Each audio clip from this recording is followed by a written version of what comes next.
প্রয়োজনে আবার ভোটগুলি গণনা করা হোক, এই জাতীয় কোনো একটা উদ্যোগের আশায় আমি আমার কথাগুলি নিয়ে আমি নির্বাচন কমিশনে এসেছি এবং রিটার্নিং কর্মকর্তাকে বলেছি। উনি বললেন এটা সচিব মহোদয়ের সাথে কথা বলতে, আমি সচিব মহোদয়ের সাথে কথা বললাম।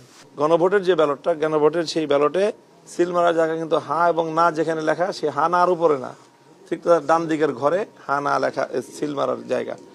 তো স্বাভাবিকভাবেই মাস পিপল ভোটাররা যারা, তারা এত তো খুঁটিনাটি করতে পারেন নাই। তারা অনেক ভোট যারা ওই লাস্ট ফার্স্ট কলামের লাস্ট রোতে যাদের দেওয়ার কথা, তারা সেই জায়গায় মার্কার উপর প্রতীকের উপর সিল না মেরে অনেকে সিল মেরে বসছে সামনের ফাঁকা জায়গায়। তো সেই ধরনের ভোট মির্জা আব্বাস সাহেবের ক্ষেত্রে এটা ভ্যালিড বলে গণ্য করা হয়েছে, কিন্তু আমার আসনে সেই ভোটগুলো বাতিল করা হয়েছে এবং সেটা অ্যামাউন্টটা খুব ছোট না।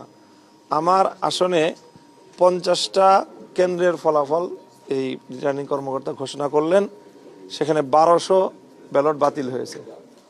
তো সেই হিসাবে আমার ধারণা, যদি 138টা কেন্দ্র, আমার 138টা কেন্দ্রে যদি এই হারে ব্যালট বাতিল হয়ে থাকে, তো সেটা হয়ে যাবে 3000-এর উপরে, 3500-এর মতো।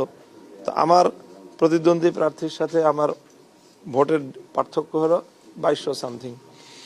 তো সেই ক্ষেত্রে আমার ভোট যদি বিপুল পরিমাণ বাতিল হয়ে থাকে, তাহলে যেটা ফলাফলের উপর একটা ভিন্ন। তো যেহেতু একই ঘটনা ঢাকায় একই নির্বাচনে মির্জা আব্বাস সাহেব যদি এই ফ্যাসিলিটিটা পেতে পারেন না, তাহলে আমি কেন পাবো না? এটা আমার প্রশ্ন। আর আমারটা যদি বাতিল হয়, তাহলে মির্জা আব্বাস সাহেবেরটা কেন বহাল থাকবে? এটা বড় আমার যুক্তি। দ্বিতীয় কথা হলো আমার, যে ওখানে কয়েকটা আসনের যেই শীট দেওয়া হয়েছে প্রিজাইডিং কর্মকর্তার পক্ষ থেকে, সেটার মধ্যে টেম্পারিং করা আছে অ্যামাউন্টের মধ্যে। তো সংখ্যার মধ্যে একটা সংখ্যা টেম্পারিং করলে তো এটা যদি 3-এর জায়গায় 7 হয়ে যায়, 400 ভোটের ডিফারেন্স হয়ে যায়। এখানেও একটা অ্যামাউন্টের ভোটের ডিফারেন্স হয়েছে। আমার আসনে কয়েকজন জাল ভোটার ধরা পড়েছে এবং তারা সবাই আমাদের প্রতিপক্ষ দলের কর্মী। কাজেই আমি ওইটাও আশঙ্কা করি যে বেশ কিছু জাল ভোট হয়েছে।